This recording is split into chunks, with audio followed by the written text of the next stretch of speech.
네, 저는 고려대학교 NLP AI 연구실에서 현재 대학원생인 박찬준이라고 합니다.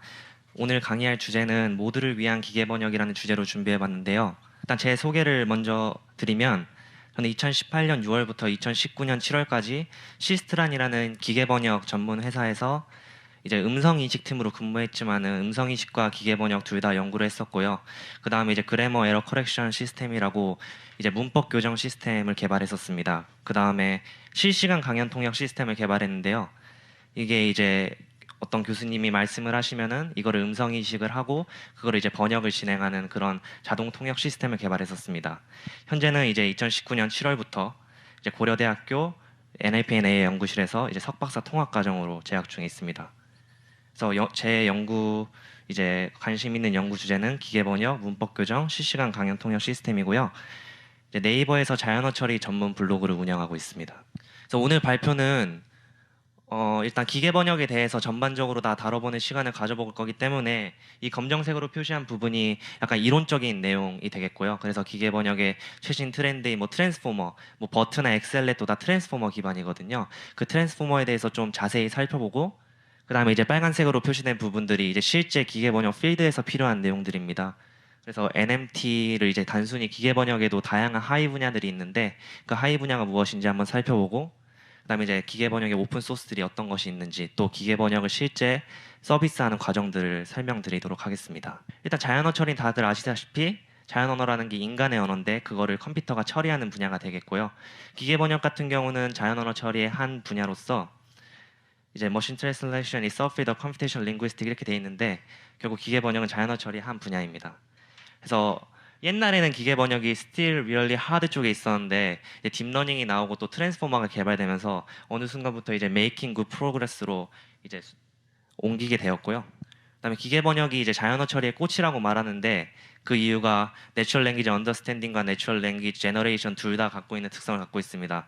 NLU라는 건 결국 생각을 해보면 한영 번역기를 생각해보면 한국어에 입력이 들어오면 그거에 대해서 뭐 형태소 분석이든 구문 분석이든 그런 Natural Language Understanding을 하고 그거를 다시 타겟 언어 쪽 영어 번역 한영이라면 영어를 다시 랭귀지 제너레이션을 하는 분야이기 때문에 NLU와 NLG의 모두 특성을 갖고 있는 게 기계 번역의 특성이라 볼 수 있습니다. 그러면 이제 지금부터 이제 기계 번역의 변천사의 그 흐름을 타면서 하나하나 설명드릴 건데요.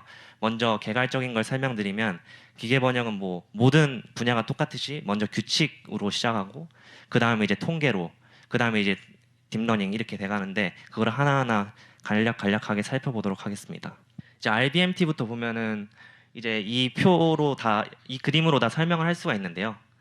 일단 워드 스트럭처, 신택틱 스트럭처, 세미틱 스트럭처 이렇게 되어 있는데 전통적으로 자연언어 처리의 단계를 보면 이제 형태소 분석을 하고 그 구문 분석을 하고 의미 분석을 하고 이런 단계로 거치게 됩니다. 룰 베이스 시스템도 마찬가지로 입력 문장이 들어오면은 형태소 분석을 하고 또 구문 분석을 하고 이런 단계로 되어 있는데 이제 생각을 해보면 한국어와 일본어 같은 경우는 어순이 똑같잖아요. 그래서 굳이 구문 분석을 할 필요가 없다라는 그런 분들도 계셨어요. 그래서 그게 여기 다이렉트라고 나와 있는데 그거는 이제 형태소 분석만 하고 그거에 대해 다이렉트하게 워드 투 워드 번역이 되겠고요. 그 다음에 이제 신택틱 트랜스퍼 같은 경우는 뭐 간단히 생각해서 한영 기계 번역 같은 경우 형태소 분석을 하고 구문 분석을 하고 영어에 맞는 구문으로 트랜스퍼를 하고 그거를 다시 신택틱 제너레이션, 몰폴로지 제너레이션을 거쳐서 하게 되는 것입니다. 그래서 간단하게 생각해 보면은 그냥 기계 번역을 하는데 언어학적 규칙을 이용하는 거라 생각하시면 되겠고요. 일단 규칙 기반 기계 번역 소스를 제가 직접 봤었을 때 정말 무수한 C 언어로 된 규칙으로 이루어져 있었습니다. 근데 지금은 이제 사용하지 않는 방식입니다. 그래서 간단하게 더 예시를 살펴보면 이제 뭐 저렇게 형태소 분석을 하고 구문 분석을 하고 그다음에 그 타겟 언어 쪽에 맞는 구문으로 분석을 해서 다시 이제 워드로 변환하는 그런 과정을 거치게 됩니다. 통계 기반을 보면은 이제 언어 모델하고 이제 번역 모델을 합쳐놓은 그런 모델이라고 생각하시면 되는데요. 결국 대용량의 말문치로 통계 정보를 이용해서 번역을 진행하는 거라 보시면 됩니다. 그래서 통계비원에서 이 트랜슬레이션 모델과 이제 랭귀지 모델 이 두 가지로 나눠져 있는데 트랜슬레이션 모델 같은 경우는 어떤 월드 얼라이먼트를 뽑아내는 거라 보시면 돼요. 그래서 당연히 바이링걸 코퍼스가 필요하게 되겠고요. 랭귀지 모델은 이 단어 다음 이 단어가 올 확률을 보는 거잖아요. 그러니까 모노링걸 코퍼스가 필요하게 됩니다. 그래서 이 두 가지를 합쳐서 이제 WFST 디코딩을 통하여서 이제 최적의 번역률을 찾는 게 통계 기반 기계 번역이라 볼 수 있습니다. 통계 기반 기계 번역도 이제 여러 단계로 나눌 수가 있습니다. 그래서 워드 베이스 같은 경우는 이제 번역 단위를 단어로 보는 건데요. 먼저 뒤쪽에 그림을 보여드릴게요. 이게 보시면은 이게 얼라이먼트 테이블이라고 볼 수 있는데 저거를 네모칸 한 칸으로 묶은 게 이제 월드 단위가 볼 수 있겠고 저렇게 여러 개로 묶은 게 구 단위가 됩니다. 그래서 다시 살펴보면 워드 베이스는 이제 단어 단위로 번역을 수행하는 거고 프레이즈 베이스 같은 경우는 이제 구 단위로 번역을 수행하는 겁니다. 그래서 SMT에서 이제 가장 획기적인 변화가 2003년도에 이제 필립 코엔이라는 교수가 프레이즈 베이스 SMT라는 걸 제안하면서 좀 성능이 많이 올라갔고요. 그거에 더 나아가서 하이라키컬 프레이즈 베이스 같은 경우는 뭐 it on f를 그냥 it x 이렇게 변수로 표현해서 x 자리에 뭐 애플이 들어갈 수도 있고 바나나가 들어갈 수도 있고 뭐 쉐이크가 들어갈 수 있고 그렇게 다양하게 표현하는 방식입니다. pre-reordering based SMT 같은 경우는 이제 아까 어순을 미리 그 해당 타겟 언어에 맞게 번역을 이제 조정을 해서 번역을 하는 방식이 되겠고요. syntax 베이스 같은 경우는 아까 it x가 아니라 it mp 이런 식으로 명사고 이렇게 해놔서 오히려 더 그 한정 짓는 그런 방식이 되겠습니다. 그래서 번역 후보를 사전에 제거하는 방식이 되겠고요. 그래서 결국 SMT 같은 경우는 또 이제 최적의 이렇게 번역열을 찾는 과정이라 될 수 있겠습니다. 그래서 제가 이번 발표는 NMT가 주요 이제 발표 내용이기 때문에 규칙 기반과 통계 기반의 이 정도로 해서 넘어가도록 하겠고요. NMT에 대해서 쭉 간단한 것부터 이제 트랜스포머, 그다음에 더 나아가서 이제 MES라는 모델까지 쭉 살펴보도록 하겠습니다. 기계 번역 이제 인코더 디코더 구조로 되어 있는데요. 인코더는 간단하게 생각해서 이제 벡터 워드 임베딩을 한다고 보시면 되고, 그다음 디코더 같은 경우는 그 벡터화된 문장을 다시 워드로 번역하는 거라 보시면 됩니다. 그래서 간단하게 아까 NLU, NLG 개념을 설명드렸는데 인코더가 어떻게 보면 NLU에 해당하고 디코더가 NLG에 해당하는 것이 되겠죠. 그래서 뭐 기계 번역이 한영 기계 번역이라면 저렇게 한국어가 이제 빨간색 부분이 인코더인데 한국어가 들어가고 파란색 부분에 디코더 이렇게 단어를 내뱉는 그런 방식이 될 수 있습니다. 그래서 이거는 이제 NMT에 대해서 전반적인 논문을 정리해 놓은 이제 카카오 리포트에 나와 있는 건데요. 여기서 이제 조경현 교수님이 처음으로 이제 기계 번역 NMT에 이제 시발점을 하셨고 그 다음에 이제 구글에서 GNMT를 개발했는데 그게 약간 구조적인 어떤 결함 같은 게 좀 보여서 바로 트랜스포머를 개발했고 트랜스포머가 이제 가장 현재는 가장 좋은 건 아니지만 가장 획기적인 방법이라 볼 수 있습니다. 그래서 아까 SMT를 설명드렸는데 이게 전체적인 흐름도입니다. 워드 베이스, 프레이즈 베이스, 하이라키컬 프레이즈 베이스 갔다가 이제 RNN 베이스 또 CNN에 대한 연구도 페이스북에서 많이 진행이 됐고 현재는 이제 트랜스포머 베이스 NMT 이런 흐름으로 변화가 되었습니다. 그래서 제가 발표는 RNN 베이스부터 어텐션, 그다음 트랜스포머, 그다음 매스 이런 순서대로 쭉 설명해드리도록 하겠습니다. RNN 베이스 같은 경우는 아까 설명드린 대로 인코더, 디코더인데 저 히든 벡터 Z를 가지고 디코더에서 문장을 생성하는 건데요. 간단히 설명드리면은 이제 어텐션 구조가 없는 건데 저 인코더에서 마지막 히든 스테이트 벡터를 이용해서 디코더를 진행하게 되는 겁니다. 그래서 근데 이제 문제점 같은 경우가 이게 마지막 히든 스테이트만 갖고 번역을 하는 거기 때문에 긴 문장 같은 경우 저 하나의 벡터를 갖고 표현하기에는 굉장히 한계가 있고 또 저렇게 마지막 하나만 갖고 번역을 한다는 것 자체도 굉장히 정보가 적게 들어있다라고 이해를 하시면 되는데요. 그러한 방법을 극복한 것이 이제 바하나두라는 사람이 이제 어텐션이라는 개념을 조경현 교수님과 처음 제안을 했습니다. 그래서 아까 제가 이 마지막 히든 스테이트 같은 거를 이제 컨텍스트 벡터라고 하는데 이 그림을 보시면 이해됩니다. 위에 게 이제 단순한 RNN 시스템인데 그거는 이제 컨텍스트 벡터 하나만을 넘기는 마지막 RNN 그 히든 스테이트에 넘기는 구조인데 어텐션 같은 경우는 그냥 모든 스텝이 히든 스테이트를 넘긴다고 생각하시면 돼요. 더 간단하게 생각하면은 이제 각 디코딩마다 하나의 단어를 뱉을 때 디코딩 타임 스텝이 있지 않습니까? 그 타임 스텝마다 컨텍스트 벡터의 값이 바뀌어요. 그러니까 이 시점에 이 시점을 주목하겠다라는 그런 컨텍스트 벡터가 변화되는 거. 그게 일단 어텐션의 핵심입니다.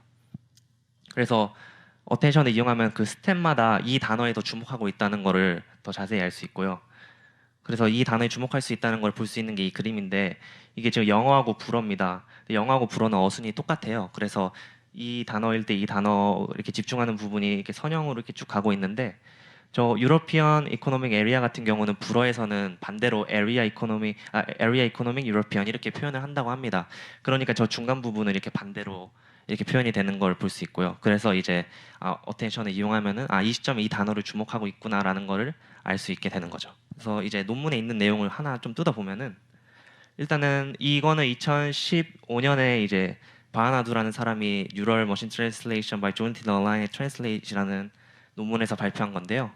일단 여기서 H1 forward backward 이거는 그냥 by LSTM 생각하시면 되고 저 두 개를 concatenate 한 값이 논문에서는 annotation이라고 표현하고 있습니다. 그러니까 word embedding을 한 값이라고 보시면 되죠. 그래서 이 annotation을 가지고 이 디코딩의 t-1 정보와 이 annotation 정보를 다 받아가지고 이제 feed forward neural network를 거쳐서 컨텍스트 벡터를 만들어내는 그런 구조입니다. 그래서 그렇게 되면 일단 어떠한 점수 같은 게 하나 나오겠죠. 그럼 그 점수를 갖고 소프트맥스를 치우면은 이 H1 시점에는 몇 프로, H2 시점에 몇 프로, 뭐 HT 시점에 몇 프로에 주목을 하겠다. 이 정보를 알 수 있게 되는 게 이제 어텐션 메커니즘입니다. 그래서 그 소프트맥스 된 값을 다시 어노테이션과 곱하게 되면은 이제 컨텍스트 벡터가 완성이 되는 건데 그거를 이제 뒤에서 그림으로 자세히 설명드리도록 하겠습니다. 디코딩 과정 같은 경우는 일단 ST를 구해야겠죠. ST는 이제 이전 출력과 ST-1과 아까 설명드린 컨텍스트 벡터를 입력으로 받아가지고 이제 ST를 생성하고 이제 디코딩 할 때는 YT를 생성할 땐 Y 이전의 출력과 그다음 SI 새롭게 생성된 ST죠. 그거와 이제 컨텍스트 벡터를 이용해 가지고 새로운 출력 단어를 결정하게 됩니다. 그래서 더 쉽게 보면은 아까 맨 처음 설명드린 RNN 같은 경우는 저렇게 마지막 히든 스테이트 H3 정보만 이용해서 디코딩해서 단어를 생성하게 됩니다. 근데 어텐션 같은 경우는 이제 H1, H2, H3 정보를 모두 받고 그 다음에 이전 출력을 받아서 이제 풀리 커넥티드 네트워크를 거쳐가지고 S1, S2, S3라는 어떻게 보면 일종의 점수를 생성을 하게 되는 거고요. 그래서 중요한 게 H1, H2, H3를 모두 이용한다는 게 핵심입니다. 그래서 그거에 이제 소프트맥스를 거쳐가지고 어텐션 웨이트를 만들게 되고요. 어텐션 웨이트 0.9, 0.0, 0.1인데 이 뜻이 결국 H1에는 90%를 집중하고 H2에는 0%, H3에는 10%를 참조할게라는 의미입니다. 그렇게 되면 이제 CB1 컨텍스트 벡터 같은 경우가 이제 H1 곱하기 0.9, H2 곱하기 0.0, H3 곱하기 0.1 이렇게 해가지고 이제 컨텍스트 벡터를 만들게 되는 거죠. 그래서 결국 핵심이 이제 컨텍스트 벡터가 그때마다 이제 다르다는 거죠. 지금은 0.1, 0.1, 0.9인데 그 다음 스텝에선 뭐 0.03, 뭐 0.5, 0.95, 뭐 0.02 이렇게 되고요. 또 그 다음 스텝에서는 마찬가지로 0.4, 0.4, 0.4 이제 엔드가 나올 때까지 이렇게 컨텍스트 벡터가 계속 갱신되는. 그래서 맨 처음 거는 이제 컨텍스트 벡터가 어떻게 보면 고정돼 있는데 지금 컨텍스트 벡터가 각각의 디코딩 타임 스텝마다 새롭게 갱신되는 그런 개념이라고 보시면 됩니다. 그 다음에 이제 뭐 RNN 다음에 뭐 CNN에 대한 연구도 진행됐는데 이제 어텐션 is all you need라는 논문이 나왔습니다. 이게 결국 트랜스포머인데요. 트랜스포머도 이제 저도 이게 처음에 공부할 때는 정말 많이 어려웠는데 하나하나 뜯어서 이제 소스와 함께 보면서 하니까 어느 정도 이해가 되더라고요. 그래서 그 과정을 하나하나 살펴보도록 하겠습니다. 그래서 트랜스포머 같은 경우는 이제 마찬가지로 이제 인코더 디코더 구조입니다. 근데 어텐션이 얼륜 이드니까 이제 RNN 계열, CNN 계열 연구가 이루어졌다고 말씀드렸는데요. 어텐션 is 얼륜 이드니까 이제 그런 거 다 배제하고 solely on attention mechanism spanning recurrence and convolution entire이라고 나와 있듯이 오직 어텐션 개념만 이용해서 기계 번역을 제작한 거라고 보시면 됩니다. 그래서 그렇게 됨으로써 RNN의 이제 단점이 이제 속도가 느리고 각 패럴라이즈가 불가능한 단점을 극복했고 또 less time to train이라는 장점을 얻게 됩니다. CNN 같은 경우는 문장의 길이가 멀고 멀면 계속 쌓아야 되는 구조거든요. 근데 어텐션 메커니즘과 이 트랜스포머 같은 경우는 그럴 필요가 없습니다. 그래서 결국 이 시점에 일단 이 논문이 소타를 거뒀고요. RNN과 CNN을 전혀 이용하지 않고 이제 only 어텐션 기법만 이용해서 소타를 거뒀습니다. 그래서 지금부터 이제 트랜스포머를 이제 하나하나 자세히 살펴볼 건데요. 여기가 이제 이론의 마지막입니다. 결국 아까 말씀드렸다시피 트랜스포머도 결국 시퀀스도 시퀀스인데요. 보시다시피 뭐 제스위스 엘순 디안트가 뭐 인풋으로 들어오면은 뭐 I am student 이렇게 아웃풋으로 나오는 결국 시퀀스도 시퀀스 구조입니다. 근데 이제 이제 인코더 디코더 구조인데 이제 이거 트랜스포머 같은 경우는 이제 쌓아 올린 인코더 디코더 구조입니다. 쌓아 올렸다는 거는 결국 입력 차원과 출력 차원이 같다는 거겠죠. 논문에서는 워드 인베딩 512 차원이 입력으로 들어가면 이 출력으로도 512 차원이 나오게 되거든요. 근데 이제 몇 개를 이제 스택을 했나에 따라서 이게 뭐 6개를 스택했으면 이제 본 논문에서 설명한 트랜스포머고 12개를 스택한 것도 이제 트랜스포머 빅이라고 해서 조금 더 성능이 좋은 모델입니다. 그래서 저기 그림에서 n 곱하기라고 나와 있는데 저거를 이제 트랜스포머 베이스 모델 같은 경우 저희 n이 6개가 되는 거가 되겠죠. 그래서 저걸 쌓아 올렸다는 거는 결국 멀티 어데이션, 피드포 네트워크를 거쳤을 때 어떤 출력이 나오고 그 출력이 다시 그 다음에 인코더에 입력으로 들어가는 그런 구조가 되겠습니다. 그래서 하나하나 살펴볼 건데요. 셀프 어텐션, 피드 포워드, 인코더는 이렇게 두 개의 블록으로 이루어져 있다고 생각하시면 됩니다.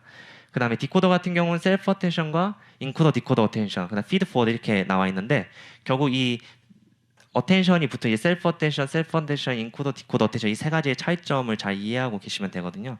그래서 지금부터 그걸 하나하나 살펴보도록 하겠습니다.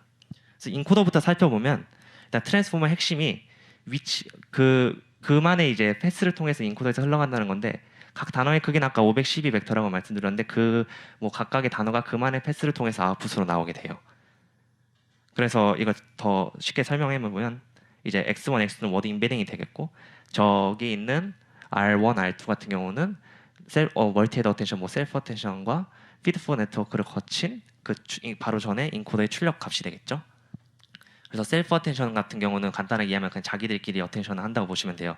그게 어떤 개념이냐면은 저렇게 똑같은 이제 문장이 있는데 저걸 워드 토큰 단위별로 자기들끼리 결국 어텐션을 한다는 개념인데 이제 쿼리, 키, 밸류 이런 개념을 들어보셨을 거라 생각해요. 그거를 이제 단계별로 하나하나 살펴보면은 먼저 인베딩 벡터가 들어오면은 거기서 쿼리, 키, 밸류라는 세 가지 벡터를 만들게 되고요. 그냥 저 벡터를 통해서 웨이트 q, 웨이트 키, 웨이트 밸류를 곱해가지고 그냥 qkb 벡터를 만들었다고 보시면 돼요. 그래서 그 qkb 벡터 같은 경우는 이제 기존의 벡터들보다는 더 작은 사이즈 64차원짜리 이제 벡터가 되겠고요. 그래서 2단계 같은 경우가 이제 일종의 아까 말씀드린 점수를 만드는 건데 그거는 이제 q하고 키를 곱함으로써 만들어집니다.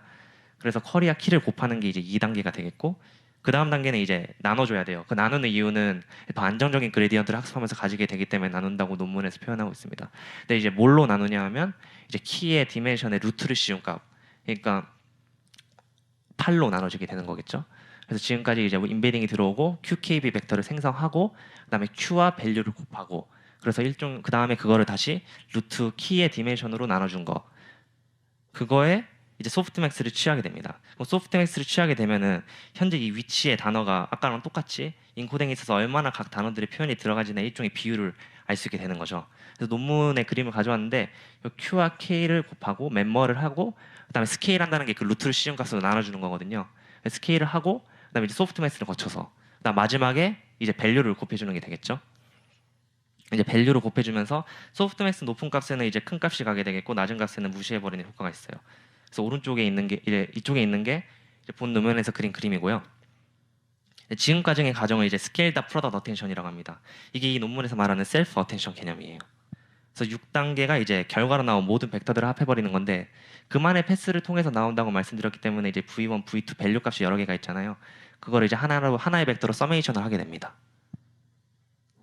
그래서 이제 수식을 이제 논문에 살펴보면은 이제 똑같아요. 아까 설명드린 스케일이라는 게 결국 키 벡터의 제곱근 값으로 나눠준 거, 더 프로덕트라는 게 커리와 키를 곱해준 거, 그다음 마지막에 이제 밸류를 곱해주는 그런 구조가 되겠습니다.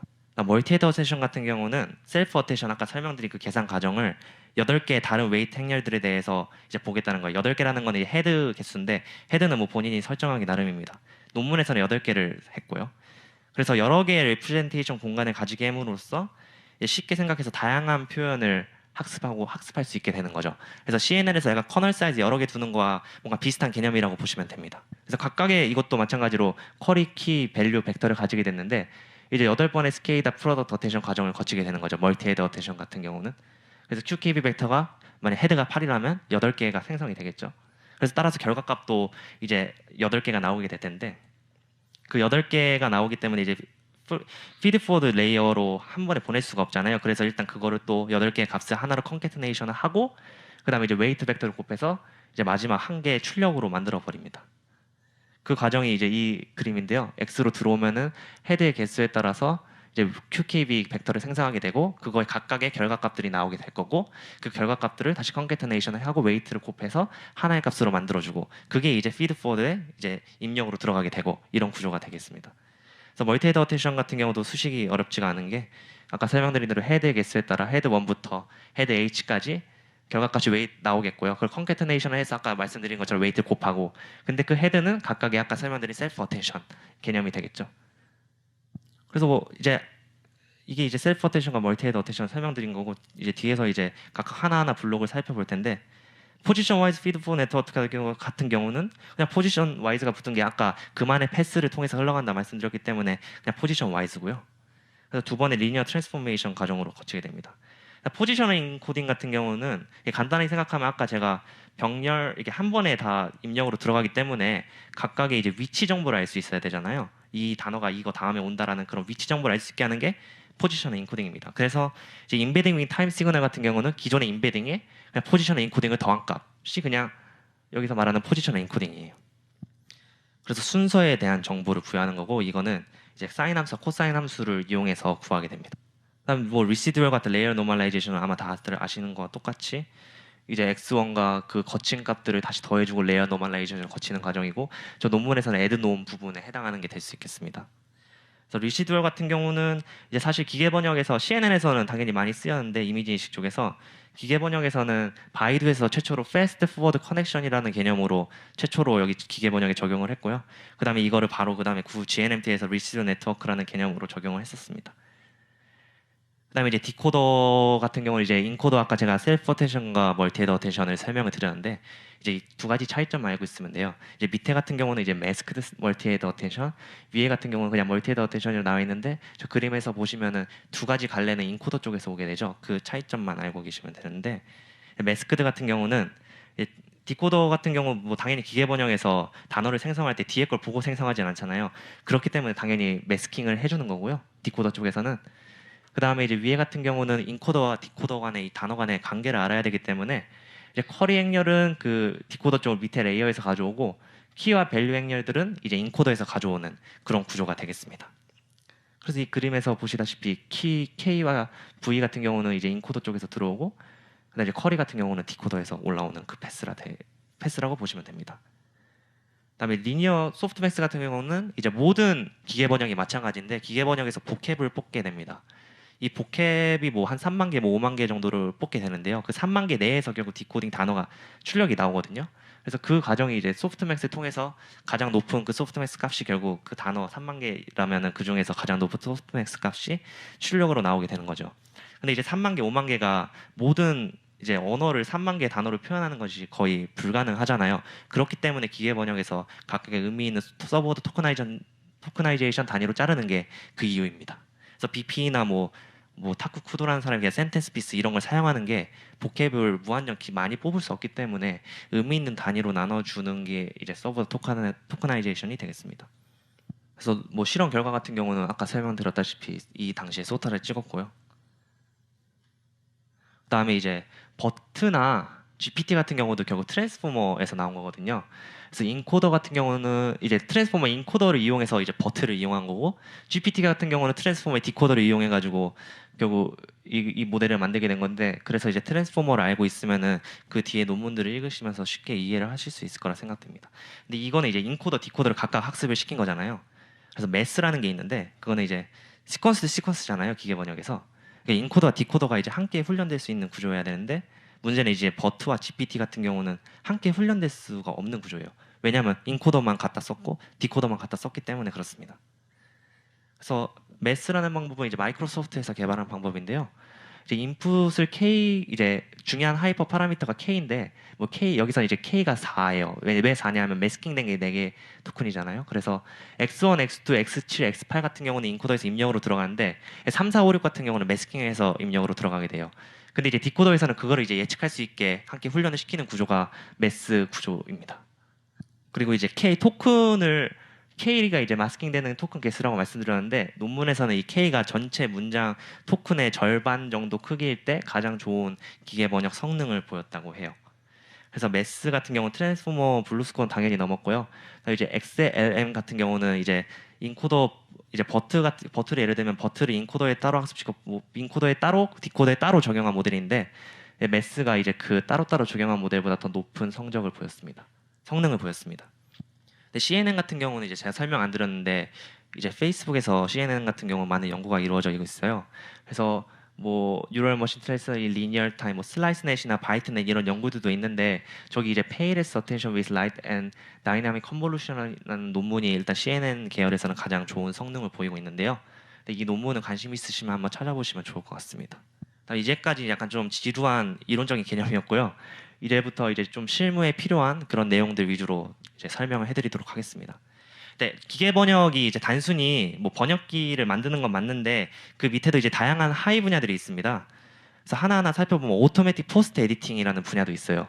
이거 같은 경우 이제 번역문 사후 교정이라고 하는데 이제 기계 번역에서 이제 기계 번역 결과를 조금 더 좋게 후처리하는 개념이라고 보시면 돼요. 그래서 기계 번역에서는 학습을 할 때 소스와 타겟 이렇게 학습을 시키는데 요거 같은 경우는 소스와 그다음에 기계 번역된 문장 그리고 이제 타겟 이렇게 학습을 시키게 됩니다. 그래서 이제 이걸 이제 트랜스포머 구조를 작년 같은 경우 바꾼 모델인데요. 이 인코더를 두 개를 뒀죠. 그래서 두 개 입력이 들어가니까 저렇게 두 개의 인코더 구조를 멀티 인코더 구조로 바꿔가지고 이제 작년 2018년도 WMT에서 제일 좋은 성적을 거뒀고 올해 같은 경우는 이제 2019년도 이제 저번 지난주에 한 ACL에서는 버트를 적용한 모델이 AP에서 1등의 성적을 거뒀고 국내에서는 이제 또 포항공과대학교가 이 트랜스포머 기반으로 해서 2등의 성적을 거뒀습니다.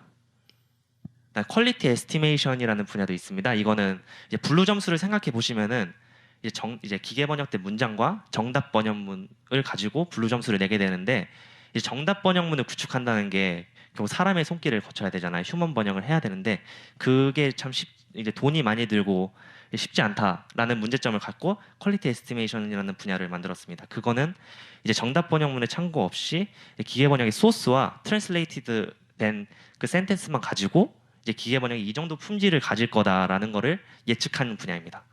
그래서 사용자가 원시 언어나 목표 언어를 알지 못하는 경우에 되게 유용하고요. 그래서 분류 점수와는 그러한 차이점을 갖고 있습니다.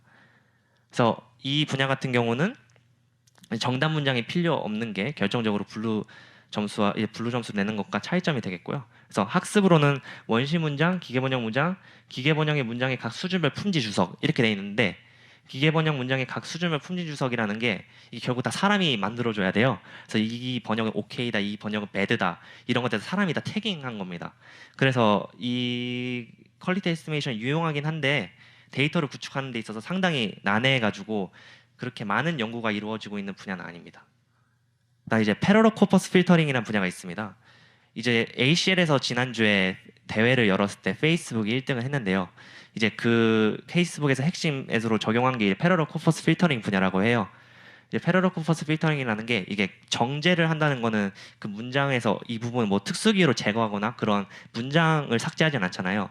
근데 패러럴 코퍼스 필터링은 아예 이게 학습 데이터에 적합하지 않다 하면은 소스 타겟을 아예 다 삭제를 시켜버립니다. 그래서 간단히 예를 들면 뭐 200만 문장, 뭐 대용량의 200만 문장으로 학습을 시킨 거 하고 패러럴 코퍼스를 거쳐서 뭐 한 100만으로 학습시켰다. 근데 실제 실험을 해보니 양질의 데이터 100만으로 한 게 분류 점수가 더 높다는 거죠. 그래서 이 분야도 상당히 저는 이 분야에 좀 관심을 갖고 있는데 저도 이제 실제로 지난주에 실험을 해봤어요. 한국어, 영어 쌍으로.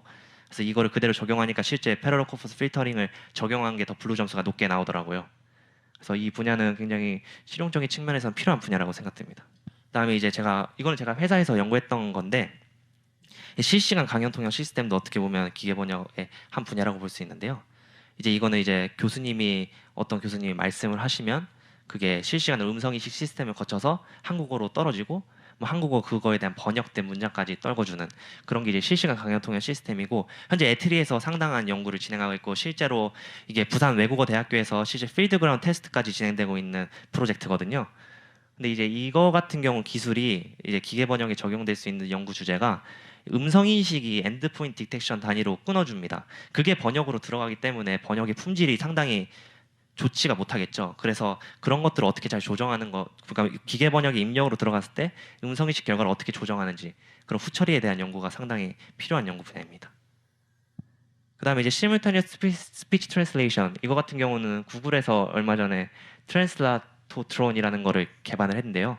이 음성 투 음성인데 이제 뭐 예를 들어 한국어로 말하면은 이 시스템을 거치면 뭐 영어로 음성 합성을 해서 내보내주는데 이 시스템이 특이한 게 번역기가 들어있지 않다고 합니다. 그래서 이런 시스템이 있는데 저도 이 논문에 대해서는 자세히 살펴보진 않았는데 일단 번역기가 없는 통역 시스템이라고 구글에서 홍보를 하더라고요.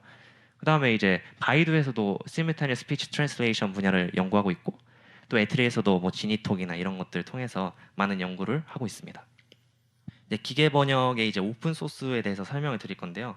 저 같은 경우는 이제 기계 번역 오픈 소스 중에서 오픈 NMT를 자주 사용했습니다. 이제 오픈 NMT 같은 경우는 파이토치와 텐서플로우 이 두 가지 버전을 다 지원을 하고 있고요.